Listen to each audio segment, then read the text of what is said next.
The 2.0 update is here and the community has never been more excited. Tons of new weapons, maps, and pretty good balance changes. But while everyone is celebrating, I'm crying because this roller is so bad.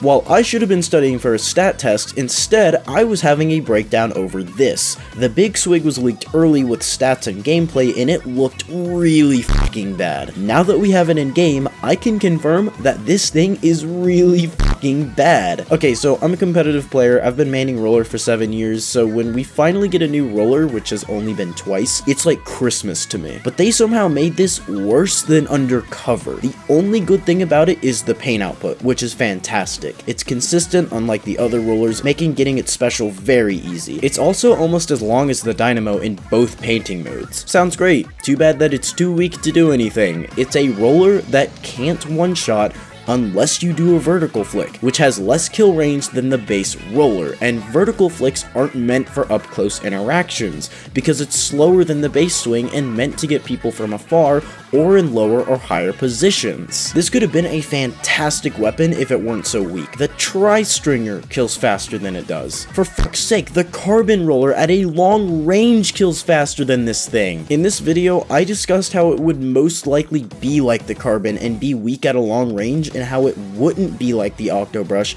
and be able to kill at a 45-degree angle. Nintendo took this and decided, you're still wrong, it will be like both Carbon and Octobrush, except we'll only take the worst parts of the weapons and combine them, making it weaker than the Carbon, but able to kill from a 45-degree angle, which will most likely never happen because it's too weak and slow to get kills reliably. Even rolling, which no competitive player should ever do, isn't one shot, it's 70 damage. Well, Zorconic, you may ask. 70 damage is great for combos, just use its sub. Well, if it weren't bad enough, Nintendo f***ed us over with fucking wall. Splash wall on a roller. Ink vac is its special, and I mean, in theory, that's great, because this thing is supposed to be support, but since it can't do anything because it's too weak, you'll never have an opportunity to use it. This thing has great potential, but right now, it's genuinely one of, if not the worst weapons in the game.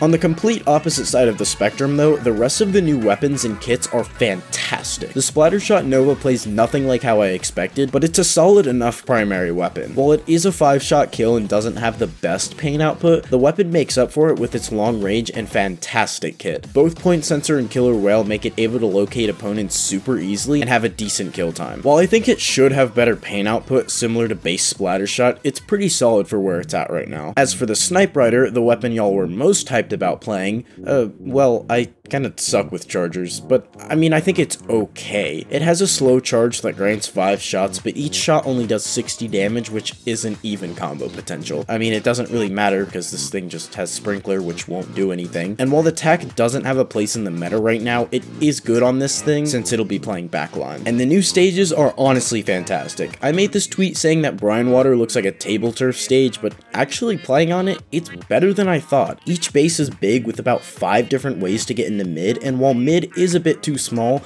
the way this stage is shaped makes it kind of okay because each player's base integrates itself into mid pretty well. Each base could use a few more high points just so spawn camping isn't as easy as it is, but they did add this back section to have a way out of spawn, which is good. As for Flounder, I mean, come on, it's Flounder. It's the best stage out of all of these games. It's a bit smaller and they removed some sections from each side of the base on right side. From behind. His mom.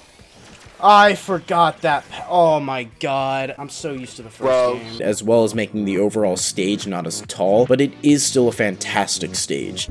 As for balance changes, this patch gives us a good idea in the direction Nintendo wants to move in terms of balance, which is not to do anything too drastic. The most significant nerf was to missiles, which is deserved and makes spamming them almost impossible now. Tri-Stringer and Splatana also got buffed with their ink output, making them significantly better. We also got 10 new kits, and not only did they make all of these weapons distinct from their base versions, but the kits are also very solid. The T-Tech and Carbon Deco are easily the best here, with Custom Junior, Slosher Deco, and Zinc Mini also being very solid. The rest are okay, or just dapples. Damn. The last major thing we got in this update was a photo mode that can be used on stages and with friends, which is easily one of the best additions Splatoon has made to any of the 3 games. Subscribe, like, comment, and I'll see y'all on the flip side.